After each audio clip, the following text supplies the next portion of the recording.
अपन को समझना है रेसिडेंशियल स्टेटस के बारे में। वो अपन आज समझेंगे अच्छे से, उसके बाद आपका जो भी क्वेरी रहेगा अपन डिस्कस कर लेंगे।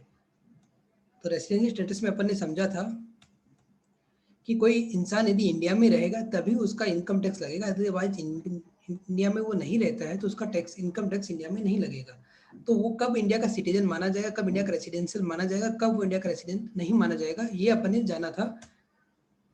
अब जैसे इसमें था कि अपना चिंतामणि यूएसए चला जाता है तो क्या इंडिया में उसका टैक्सेबिलिटी आएगा, तो सिंपल है कि उसका टैक्सेबिलिटी इंडिया में नहीं आएगा। क्यों नहीं आएगा? क्योंकि वो इंडिया में रहता ही नहीं है। लेकिन इंडिया में मान लो कोई इंसान 2-4 दिन रहा या साल भर में कोई 20-25 दिन रहा तो क्या इंडिया में टैक्सेबिलिटी आएगा या नहीं आएगा? उसके लिए अपन ने समझा था कि रेसिडेंसी स्टेटस किस तरह से पता किया जाता है। तो अपन को किसी का भी रेसिडेंसी स्टेटस पता करना है तो उसका कंडीशंस है। पहले तो अपन को ये समझ, रेसिडेंट कितने तरह का होता है। रेसिडेंट दो तरह का होता है, एक होता है ऑर्डिनरी रेसिडेंट, एक होता है नॉट ऑर्डिनरी रेसिडेंट। ये दो में बाइफरकेट इसलिए किया गया कि ऑर्डिनरी रेसिडेंट का सारा इनकम इंडिया में टैक्सेबल होता है, जबकि नॉट ऑर्डिनरी रेसिडेंट का कुछ इनकम ही इंडिया में टैक्सेबल होता है जो बाहर वो अर्न कर रहा है, बाकी टैक्सेबिलिटी में नहीं आता है। और नॉन रेसिडेंट जो खाली इंडिया में अर्न कर रहा है वही टैक्सेबल इंडिया में होता है, बाहर जो भी उसका अर्निंग है वो इंडिया में उसका टैक्सेबिलिटी नहीं आता है। तो अपन को ये दो चीजें समझनी है कि कौन सी इनकम इंडिया में टैक्सेबल होगी या कौन सी इनकम उसकी इंडिया में टैक्सेबल नहीं होगी। इसके लिए सबसे पहले अपन को समझना पड़ेगा रेसिडेंशियल स्टेटस। तो अपन जानते हैं रेसिडेंशियल स्टेटस क्या होता है। और ये भी आपको जानना होगा कि नॉट ऑर्डिनरी रेसिडेंट सिर्फ दो ही जन हो सकता है, इंडिविजुअल और एचओ। इसके अलावा या तो रेसिडेंट होगा या क्या होगा, नॉन रेसिडेंट होगा। इसके अलावा कुछ भी नहीं हो सकता। अब इसके कंडीशंस थे जिनको आपको थोड़ा प्रॉब्लम हो रहा था समझने में, अपन ब्रीफ में समझते हैं, उसके बाद मैं आप लोगों से क्वेरी करता हूँ। सिंपल पहला कंडीशन है कि प्रीवियस ईयर में, मतलब पिछले साल में 182 डेज वो इंडिया में रहा हो। ये मेन बेसिक कंडीशन है। यदि 182 डेज वो इंडिया में रहा है तो उसका जो भी इनकम होगा वो क्या होगा, इंडिया में टैक्सेबल होगा। टेस्ट ए का कंडीशन होगा कि वो रेसिडेंट है। अब ऑर्डिनरी है या नॉट ऑर्डिनरी है ये अपन डिस्कस करेंगे बाद में। दूसरा कंडीशन है कि वो कम से कम पिछले 4 साल में 365 दिन, 365 डेज पिछले 4 साल में रहो। यदि वो 182 दिन नहीं रहा लेकिन पिछले 4 साल में वो 365 डेज रहा है, प्लस जिस साल वो बाहर, इंडिया से बाहर गए उस साल इंडिया में 60 डेज रहा है, तो भी वो क्या माना जाएगा, इंडिया का रेसिडेंट माना जाएगा।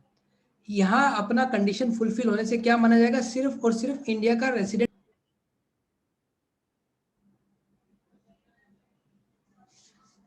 देखो अपन रेसिडेंशियल स्टेटस क्यों जान रहे हैं, सबसे पहले तो वाई, क्योंकि उसका इंडिया में इनकम टैक्स लगेगा या नहीं लगेगा ये जानने के लिए अपन को ये पता करना होगा कि वो इंडिया का रेसिडेंट है या नहीं है।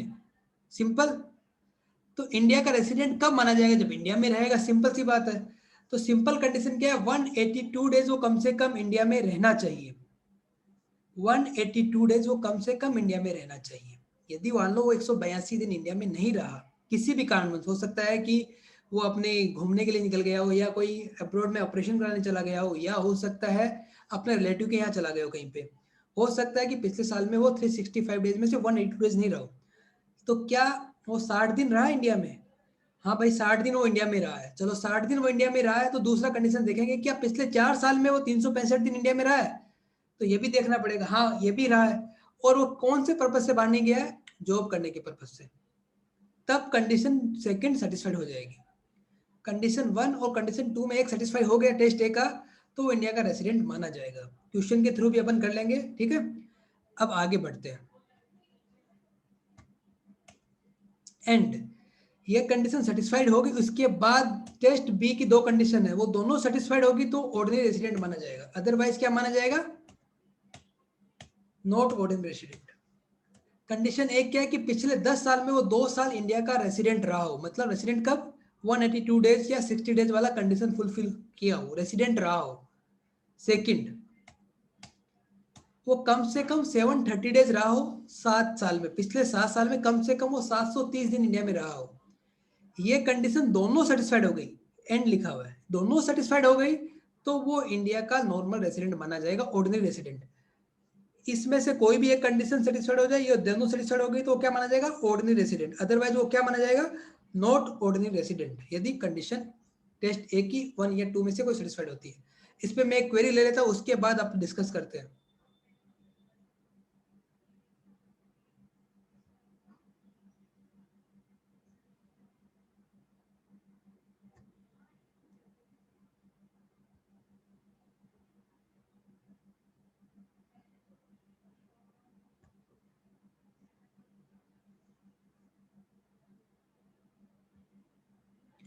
ठीक है, मैं एक सिंपल क्वेरी के हिसाब से आपको समझा देता हूँ। क्वेरी आप पढ़ लीजिए। R comes to India for first time in 14/4/2016। R India में आया 14/4/2016 को। During his stay in India up to 3/10/2020 he stay in Mumbai up to 8/4/2007। कहने का मतलब है दिल्ली में रहा वो 2020 तक, उससे पहले वो मुंबई में रहा था। कोई बात नहीं, इंडिया में ही है। आया कहाँ से है? बाहर से आया। तो मेरे को ये समझना है क्या फिनेंशियल ईयर 2021 में वो 182 डेज रहा है या नहीं रहा है। सबसे पहले अपन डिस्कस करते हैं, इससे डिस्कशन से आपको सब समझ में आ जाएगा। सिंपल क्वेरी है मेरा, क्या मेरा 2021 में ये जो बंदा है मिस्टर आर, वो इंडिया में कितने दिन रहा है? ये इंडिया में सबसे पहले आया 14/4/2016 को, इसके पहले इंडिया में कभी नहीं आया है। तो मेरे को ये सबसे पहले जानना है 2021 में ये कितना दिन रहा है। तो 2021 का कैलकुलेशन कैसे करेंगे अपन? अप्रैल पूरा रहा है, मई रहा है 31 जून रहा है, जुलाई रहा है, अगस्त रहा है, सितंबर रहा है, और अक्टूबर के 3 दिन रहा है। इन सबको जोड़ेंगे तो क्या आएगा? 186 डेज आएगा। कैसे निकाला मैंने 186 डेज?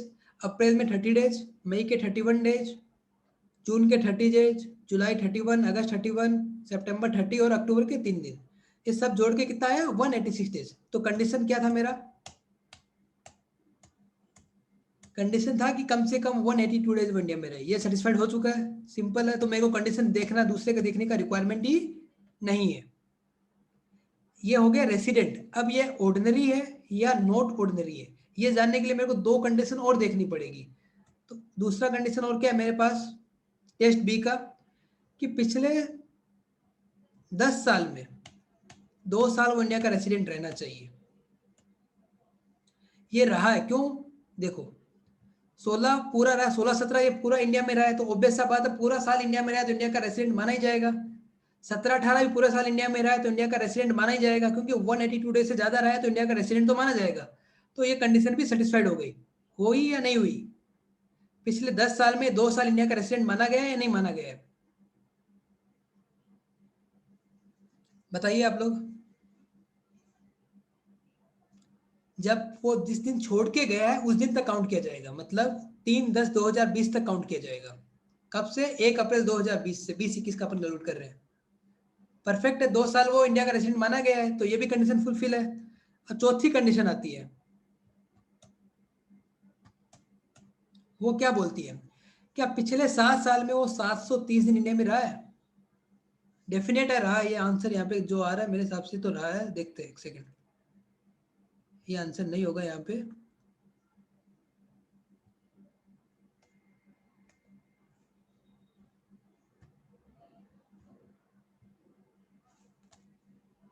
पिछले 7 साल में वो 730 डेज इंडिया में रहा है या नहीं रहा? डेफिनेट रहा है, क्योंकि 16-17 पूरा रहा है, 17-18 पूरा रहा, 18-19 पूरा रहा, 3 साल वो पूरा रहा है। 3 साल में कितने दिन होते हैं? 1100 के आसपास दिन होते हैं। तो डेफिनेट है कि वो इंडिया में रहा है 730 दिन। तो चौथा कंडीशन में क्या हो गया? सेटिस्फाइड हो गया। तो ये क्या हो गया? इंडिया का रेसिडेंट हो गया, वो भी कौन सा वाला? Ordinary resident. ये चीज समझ में आया आप लोगों को? ये क्या बन गया? इंडिया का ऑर्डिनरी रेसिडेंट बन गया है। अब किसी को कोई डाउट है तो मेरे को बताइए आप लोग।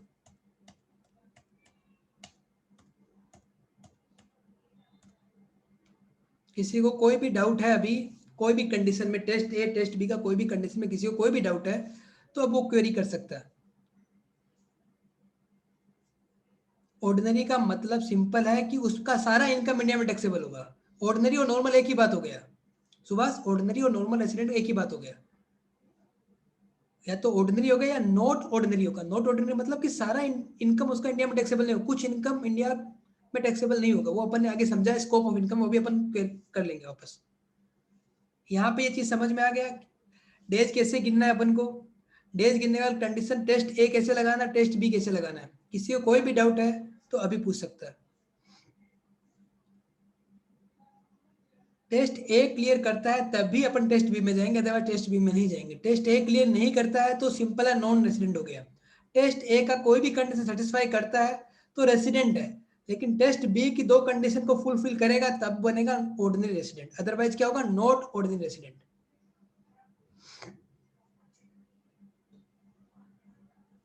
थोड़ा टेक्निकल है लेकिन अब तो मेरे हिसाब से समझ में आ जाना चाहिए आप लोगों को। सिंपल सा टेस्ट है।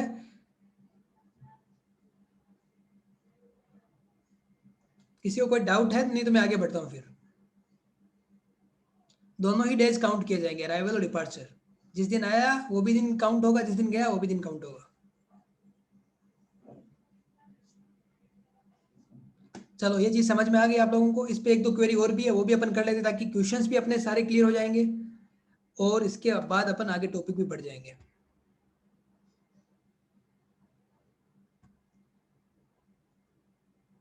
ये सिंपल क्वेरी है, इसमें कितना दिन वो इंडिया में रहा आप लोग काउंट करके बता दो। कितना दिन वो इंडिया में रहा? वो इंडिया छोड़ के गया 22/9/2020 को, तो इंडिया में कितना दिन रहा वो? जोड़ के बताना, वैसे बता दो, नहीं प्लस प्लस करके ये बता दो कि इतना दिन रहा, इक्वल्स टू हो जाएगा, कोई दिक्कत नहीं है।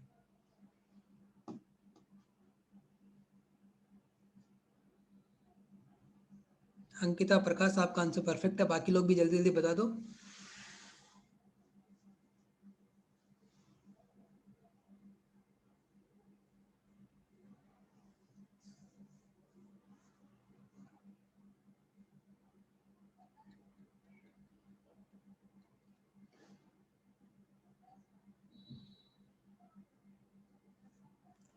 शायद अली 270 दिन नहीं रहा है, 175 डेज रहा है। परफेक्ट है, लास्ट की 20 आ जाएगी, सब जोड़ के आप लोगों ने बता दिया। तो कितना दिन रहा इंडिया में? 175 डेज। टेस्ट ए का कंडीशन सेटिस्फाइड होगा? टेस्ट ए का कंडीशन फर्स्ट सेटिस्फाइड होगा? ये 175 दिन इंडिया में रहा, 175 डेज इंडिया में रहा है, तो क्या टेस्ट ए का फर्स्ट कंडीशन सेटिस्फाई हो रहा है या नहीं हो रहा है? नहीं हो रहा, पक्का ये तो। क्या दूसरा कंडीशन सेटिस्फाई हो जाएगा? दूसरा कंडीशन, पहला तो सिंपल 182 दिन दिख रहा है, 175 डेज हो रहा है, तो नहीं हुआ। क्या दूसरा कंडीशन सेटिस्फाई हो रहा है या नहीं हो रहा है? दूसरा कंडीशन सोचो आप लोग क्या था? 175 डेज कैसे आया? अप्रैल का 30 डेज, मई का 31 डेज, जून का 30 डेज, जुलाई का 31 डेज, अगस्त का 31 डेज और सितंबर का 22 डेज। इनको एग्रीगेट करेंगे तो 175 डेज आएंगे। साक्षी, दूसरा कंडीशन सेटिस्फाई करेगा या नहीं करेगा? अप्रैल से फिनेंशियल स्टार्ट होता है, 1 अप्रैल से 31 मार्च। साक्षी, अपना ईयर स्टार्ट होता है 1 अप्रैल से 31 मार्च एंड होता है। फिनेंशियल ईयर की बात कर रहे हैं अपन, अपना नॉर्मल जो ये कैलेंडर ईयर की बात नहीं हो रही है यहाँ पे। दूसरा कंडीशन सेटिस्फाई होगा या नहीं होगा? अभी आंसर एक दो जन गाया है, 3 जन गाया है।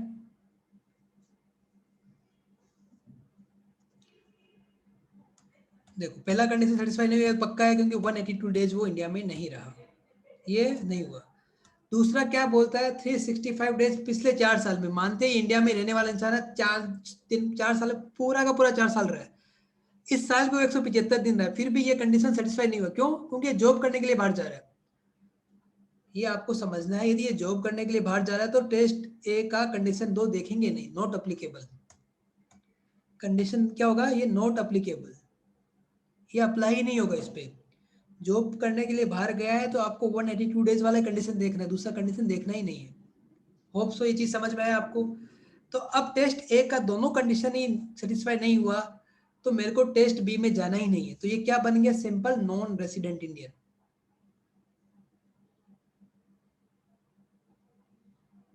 साक्षी पूछ रही है जैसे कोई इंसान फेब में आया, तो फेब में आया तो 19-20 का देखेंगे तो लास्ट का वो 30-30 डेज रहा है, वो काउंट नहीं होगा।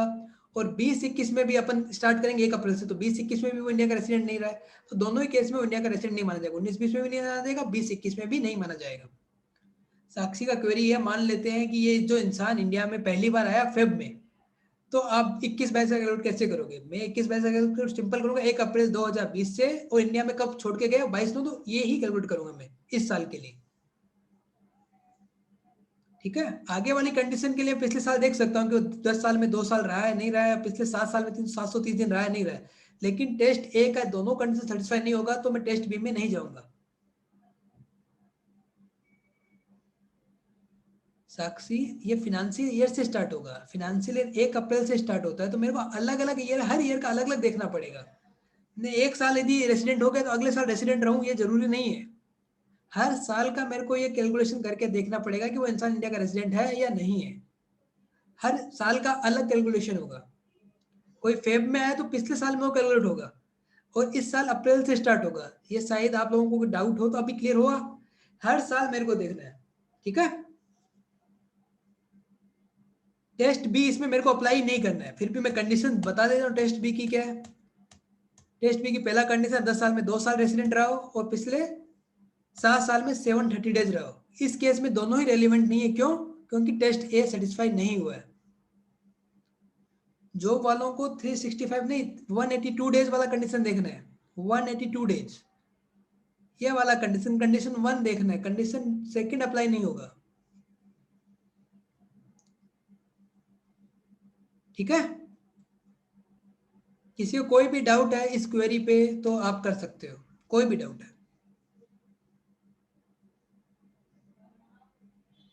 क्योंकि एक्सेप्शन में दिया हुआ है कि कंडीशन सेकंड 2 जन पे नहीं लगेगी जो जॉब करने के लिए जा रहे हैं। क्योंकि ये कंडीशन लगाने का सिंपल सा मकसद ये था कि भाई इंडिया का बंदा है, इंडिया में रहता है, कोई कारणवश चला गया, वापस इंडिया में आ जाएगा। जॉब वाले तो कारणवश जगह नहीं, वो तो आएंगे नहीं वापस इंडिया में जल्दी से, तो इनको इंडिया का रेजिडेंट नहीं माना गया है। होप सो सुभाष आपको ये समझ में आ गया होगा। जॉब करने वालों को ये देखा जाएगा क्योंकि वहां पे उनका टैक्स लगेगा उस कंट्री में जहां वो गए हैं। यहाँ पे भी टैक्स देंगे, वहां पे भी टैक्स देंगे, तो बहुत टैक्स लग जाएगा उन लोगों पे। फिर आगे चल के अपन सीखेंगे, यदि सीखने का मन होगा तो अपन डबल टैक्सेशन, जो कि एक बहुत वास्ट सब्जेक्ट है। ओके शुभम, मैं यहाँ पे थोड़ा छोटा सा नाम लिखा शुभ। ओके शुभम, होप सो ये चीज आपको समझ में आ गया। इसमें कोई भी क्वेरी है आपका तो आप बता सकते हैं, अदरवाइज मैं नेक्स्ट क्वेरी पे जाता हूँ।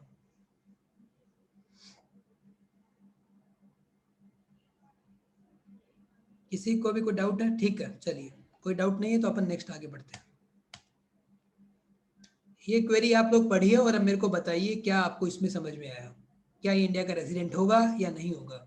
होगा तो क्यों होगा, नहीं होगा तो क्यों नहीं होगा?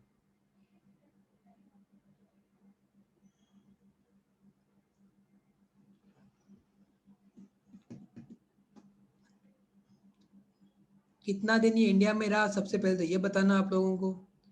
और दूसरा, क्या ये टेस्ट ए का कंडीशन 1 सेटिस्फाई कर रहा है या कंडीशन सेकंड सेटिस्फाई कर रहा है? दोनों कर रहा है तो आगे बढ़ेंगे, अदरवाइज आगे की कोई बात ही करने व्यर्थ है।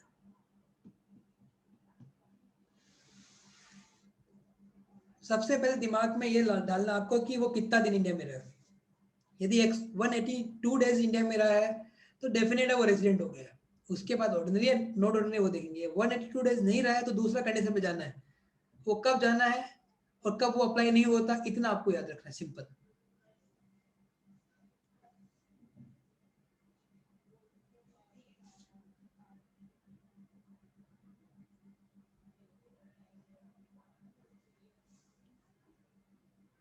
अमृता आप बोल रहे आर आ रहा है, ओके। शाहिद अली बोल रहा है 182 दिन वो इंडिया में रहा है, 182 डेज इंडिया में रहा है, कैलकुलेट करो। मेरे हिसाब से तो नहीं रहा है, आप लोग कैसे कैलकुलेट कर रहे हैं? शुभम बोल रहा है 79 डेज इंडिया में रहा है, कैसे शुभम, कैसे कैलकुलेट कर रहे हो? ये सिंपल लिखा है 13/10/2020 को इंडिया में आया, और कब छोड़ के चला गया? 29/3/2021 को इंडिया में चला गया। साक्षी आपका आंसर मेरे को हिसाब से परफेक्ट लग रहा है, 168 या 169 डेज आएंगे, इतना दिन वो इंडिया में रहा है। श्वेता हाँ 168 या 169 ये आएगा। सोनिया 197 डेज कैसे होगा, आपको कैलकुलेट करना पड़ेगा। सिंपल कैलकुलेशन है। अक्टूबर के आपको कितने दिन होंगे? 28 डेज अप्रैल के होंगे, अक्टूबर के होंगे। 18 दिन अक्टूबर के होंगे, 18 1 + 19, 19 डेज आप अक्टूबर के लोगे, नवंबर के 30 डेज लोगे, दिसंबर के 31 लोगे, जन के 31 लोगे, फेब के 28 लोगे, मार्च के 29 लोगे। आंसर अंकित आपका एकदम परफेक्ट आया है। बाकी लोग भी आंसर देने की कोशिश कीजिए। देखो 168 डेज इंडिया में रहा है। कैलकुलेशन कहाँ से होगा? 13 अक्टूबर से लेके 29/2021 तक का कैलकुलेशन होगा। 168 डेज आएंगे, ठीक है। तो पहला कंडीशन सेटिस्फाइड होगा नहीं टेस्ट ए का। दूसरा कंडीशन इसमें भी अप्लाई नहीं होगा क्योंकि इंडिया के बाहर से आया हुआ बंदा है, इंडियन ओरिजिन का, लेकिन इंडिया से बाहर से आया तो सेकंड कंडीशन अप्लाई होता नहीं है, नॉट अप्लीकेबल। तो बाकी दो कंडीशन तो बचा ही नहीं, बात खत्म। 168 होना चाहिए मेरे हिसाब से। आप 13 से जोड़ोगे 31 तक तो कितने डे जोड़ रहे हो आप? 19 डेज हो गए ना, 18 जोड़ रहे होगे आप, क्योंकि 13 को भी जोड़ना है और 29 को भी जोड़ना है, तो 168 डेज होंगे मेरे हिसाब से। तो कंडीशन दोनों सेटिस्फाइड नहीं है तो आगे मेरे को जाने का सेंस ही नहीं है, तो क्या बन जाएगा ये भी non resident Indian. Hope so ये भी समझ में आया। लास्ट क्वेरी था अपना तीसरा, ये भी आप पढ़ो और समझो।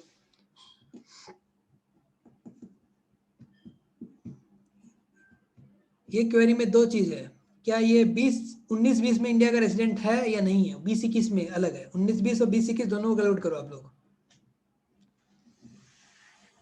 19-20 में कितना दिन इंडिया में रहा है ये देखो पहले आप लोग, क्योंकि इंडिया में कब आया, 2/10/2019 को आया है और 294 डेज रहा है, मतलब कुछ 19-20 में रहा है, कुछ 20-21 में रहा है। तो 19-20 में कितना दिन रहा है ये देखना है, और 20-21 में माइनस कर देंगे 294 से, तो 20-21 का दिन आ जाएगा। तो 19-20 में कितने दिन इंडिया में रहा, पहले तो ये जानो आप लोग। अपन यहाँ बात कर रहे हैं 21-22 की, लेकिन अभी डिस्कस कर लेते हैं 19-20 में क्या इंडिया का रेसिडेंट था या नहीं था। ये भी इंडियन ओरिजिन का इंसान है, क्योंकि ये कहाँ से आ रहा है, ये नेपाल से, लेकिन इसके जो ग्रैंड फादर्स वगैरह ये मुल्तान थे, मुल्तान में रहने वाले, मतलब इंडियन ओरिजिन का ये पर्सन है, ये इंडिया में आ रहा है। तो इस केस में भी वो 60 डेज वाली कंडीशन अप्लाई नहीं होगी, आपको 182 डेज देखना होगा। तो आपको सिंपल देखना टेस्ट सेटिस्फाई कर रहा है या नहीं कर रहा है। 19-20 में ये 182 दिन इंडिया में रहा है, सईद अली बता रहे हैं। ओके, 19-20 में 182 डेज इंडिया में रहा है तो इंडिया के रेजिडेंट माने जाएंगे, और इसके पहले कभी इंडिया में आए नहीं है। तो कंडीशन टेस्ट बी की ना कंडीशन ए सेटिस्फाइड होगी ना कंडीशन सेकंड सेटिस्फाइड होगी। तो 19-20 के लिए क्या बनेगा, इंडिया का रेसिडेंट बन जाएगा, कौन सा वाला, नॉट ऑर्डिनरी रेसिडेंट। लेकिन 20-21 में सिर्फ 112 दिन रहा है, तो डेफिनेट है 20-21 में ये इंडिया के रेसिडेंट नहीं होंगे। मैंने यहाँ पे जो कैलकुलेशन किया वो 20-21 की है। श्वेता आपके 181 डेज है, शायद हो सकता है आपने 2 तारीख को नहीं लिया होगा। अक्टूबर में 30 डेज होगा। अक्टूबर में कितना दिन रहा है, 30 डेज रहा है। 2 - 31 29 + 1 और करना पड़ेगा, क्योंकि दोनों साइड का अपन को जोड़ना है ना। तो अक्टूबर में कितना दिन होगा, 30 डेज। और फेब का 29 डेज होगा, क्योंकि 20 वाला फेब है ये। फरवरी में भी 29 डेज होंगे, वो भी हो सकता है आप लोगों ने कुछ गलती किया होगा, ठीक है ना। तो बाई मिस्टेकन ये 182 दिन इंडिया में रह गया तो ये इंडिया का रेसिडेंट माना जाएगा, बट नॉट ऑर्डिनरी रेसिडेंट माना जाएगा 19-20 के लिए। लेकिन 20-21-22 के लिए कुछ भी नहीं माना जाएगा, क्योंकि 112 दिन ही इंडिया में रहा है। 21-22 के लिए नहीं माना जाएगा, मतलब 20-21 फिनेंशियल ईयर के नहीं माना जाएगा, क्योंकि उसमें सिर्फ इसने 112 दिन इंडिया में रहा है। तो टेस्ट ए का कंडीशन पहला सेटिस्फाइड होगा नहीं, दूसरा इस पर अप्लाई भी नहीं होगा। Got it. इस और बाकी जो कंडीशन है वो इस पे वैसे भी नहीं लगेगा, क्योंकि ये पहले 10 साल में इंडिया में 2 साल रेसिडेंट रहा ही नहीं है। यदि पहला भी कंडीशन सेटिस्फाई हो जाए तो बाकी 2 तो होता ही नहीं। तो क्या बनता है, ये नॉट ऑर्डिनरी रेसिडेंट। हो सकता है 183 डे हो, मे बी कैलकुलेशन मैंने किया था, हो सकता है गड़बड़ हो, मेरे हिसाब से 182 डेज था। लेकिन 30 डेज अक्टूबर के होंगे, नवंबर के 30 डेज होंगे, और दिसंबर के 31 डेज हो, 191 डेज तो यहाँ हो गए। जैन के 31 डेज, 121 डेज, और 29 डेज होंगे किसके, गड़बड़ हो रहा है कुछ। अक्टूबर कितने दिन होंगे, अक्टूबर के 30 डेज, नवंबर के 30, दिसंबर के 31, कितना हो 91, जैन के 31 122, फेब के 29, कितना हो गया 151 और मार्च के 31 182 डेज ही होगा। तो 182 डेज होगा, तो इस वजह से 19-20 के लिए नो ऑर्डिनरी रेसिडेंट होगा, लेकिन 20-21 के लिए ये नॉन रेसिडेंट होंगे। होप सो अब ये चीज आपको एकदम अच्छे से समझ में आ गई होगी।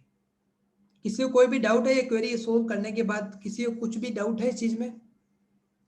ये किसके लिए देख रहे हैं अपन को, इंडिविजुअल अचीव के लिए, ये दूसरा कंडीशंस। बाकी के लिए सिंपल सा बात है, कंट्रोलिंग एंड मैनेजिंग इंडिया में हो रहा है तो इंडिया की कंपनी मानी जाएगी, अदरवाइज नहीं मानी जाएगी। चलो ठीक है, ये आप चीज आपको सारा चीज समझ में आ गया। ये अपन क्वेरी कर ही चुके थे। इसके बाद अपन ने पढ़ा था स्कोप ऑफ इनकम। ये इतना राम कथा क्यों पढ़ा, उसकी वजह थी स्कोप ऑफ इनकम, ये मेन वजह थी। यदि वो ऑर्डिनरी रेसिडेंट है तो उसका सारा इनकम इंडिया में टैक्सेबल होगा, चाहे वो इंडिया में कमा रहा हो या बाहर कमा रहा हो, ठीक है ना। यदि वो नॉन रेसिडेंट है तो सिंपल है कि इंडिया में जो कमा रहा है वही टैक्स इंडिया में देना है, बाकी इनकम पे इंडिया में टैक्स नहीं लगेगा। लेकिन बीच वाला जो बंदा है नॉट ऑर्डिनरी रेसिडेंट, जो कभी इंडिया में रहता है कभी इंडिया के बाहर जाता है, जो इंडिया का नॉट ऑर्डिनरी है, ना ऑर्डिनरी है ना ही नॉन रेसिडेंट, नॉट ऑर्डिनरी जो पर्सन है उसका दो इनकम इंडिया में टैक्सेबल हो जाता है। एक तो क्या, कोई बिजनेस कर रहा है जिसका कंट्रोलिंग पावर कहाँ पे हो रहा है, कंट्रोल कहाँ से हो रहा है, वो इंडिया से। कोई प्रोफेशन कर रहा है जिसका कंट्रोल कहाँ से हो रहा है, इंडिया से। मतलब कोई भी बिजनेस या प्रोफेशन वो कर रहा है वो इंडिया से कंट्रोल हो रहा है, तो वो इंडिया में टैक्सेबिलिटी में आ जाएगा। तो इस पे मैंने दो क्वेरी किया था आप लोगों से, ये दो क्वेरी था उस पे। ये दोनों किसके लिए क्वेरी है, ये इंसान कौन है, नॉट ऑर्डिनरी रेसिडेंट, इंडिया का ऑर्डिनरी रेसिडेंट नहीं है, नॉट ऑर्डिनरी है। तो कुछ पैसा उसने यूएसए में कमाया 1 लाख रुपया, तो इसका वो रेमिटेंस मतलब इंडिया में भेज दिया, तो क्या इंडिया में टैक्सेबल होगा, भेजने से नहीं होगा। यदि वो इंडिया में उसका कंट्रोलिंग होता बिजनेस का, तब ये इंडिया में जाके टैक्सेबल होता। इस केस में कंट्रोल कहाँ पे हो रहा है, बिजनेस यूएसए में, ऑब्वियस बात है कंट्रोल भी यूएसए में होगा। तो सिंपल है कि ये इंडिया में टैक्सेबिलिटी नहीं आएगी यदि वो नॉट ऑर्डिनरी रेसिडेंट है। यदि वो ऑर्डिनरी रेसिडेंट होता तो ये 1 लाख भी इंडिया में टैक्सेबल हो जाता। इसलिए अपन को ये कैलकुलेशन देखना पड़ेगा कि वो ऑर्डिनरी रेसिडेंट है या नॉट ऑर्डिनरी रेसिडेंट है। समझ में आई क्यों, ये 1 लाख रुपया यदि वो इंडिया का रेसिडेंट होता, वो भी कौन सा वाला, ऑर्डिनरी, तो इंडिया में टैक्सेबल था। यदि वो नॉट ऑर्डिनरी है इस वजह से इंडिया में टैक्सेबल नहीं है। लेकिन ये बिजनेस मान लो कंट्रोल इंडिया से हो रहा होता, तो इस केस में भी नॉट ऑर्डिनरी रेसिडेंट का भी टैक्सेबिलिटी आ जाता। समझ रहे हैं आप। और ये तीसरा पर्सन होता नॉन रेसिडेंट, तो इसका कोई भी मतलब नहीं, कोई टैक्सेबिलिटी इंडिया में नहीं आता। वैसे दूसरा क्वेरी है कि रेमुनेशन का 20,000 कमाया रसिया में। अब रसिया में कमाया तो भाई इंडिया में देने से इंडिया में टैक्सेबिलिटी कब आता है, यदि वो इंडिया का रेसिडेंट होता, ऑर्डिनरी वाला। ये ऑर्डिनरी रेसिडेंट नहीं है तो इंडिया में ये भी टैक्सेबिलिटी नहीं होगा। ये हो गया अपना residential status plus scope of income. इसमें कोई भी डाउट है तो आप लोग पूछ सकते हैं मेरे से।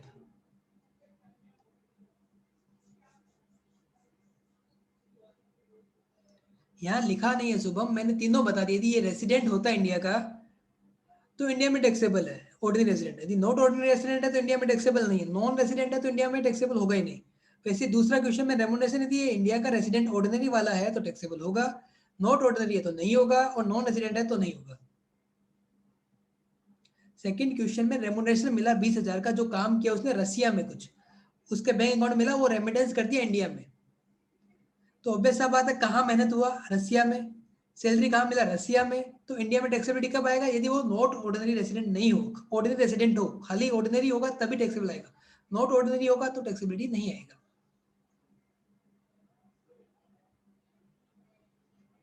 ये चीज समझ में आया आप लोगों को सबको।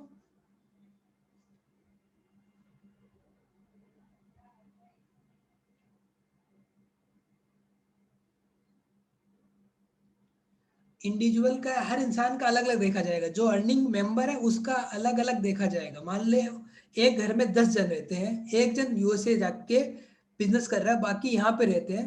तो जो इंसान यूएसए जाके बिजनेस कर रहा है उसका इनकम का टैक्सेबल देखने के लिए देखेंगे कि वो इंडिया का रेसिडेंट है या नहीं। यदि वो इंडिया का रेसिडेंट नहीं है तो उसका टैक्सेबिलिटी यूएसए में होगा। बाकी 9 जन यदि इंडिया में कमा रहे हैं तो उनका टैक्सेबिलिटी इंडिया में होगा। पर पर्सन के हिसाब से अपन को देखना है, ना कि फैमिली के साथ में।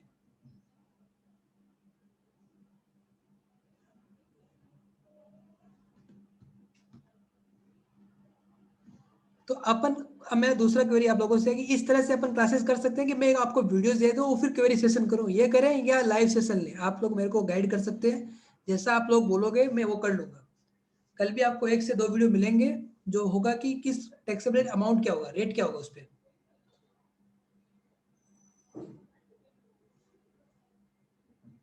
पहले वीडियो देना मेरे हिसाब से ज़्यादा सही रहेगा, क्योंकि पहले से आप कुछ प्रिपेयर हो जाओगे, ताकि आप लोग भी क्वेरी कर सकते हो।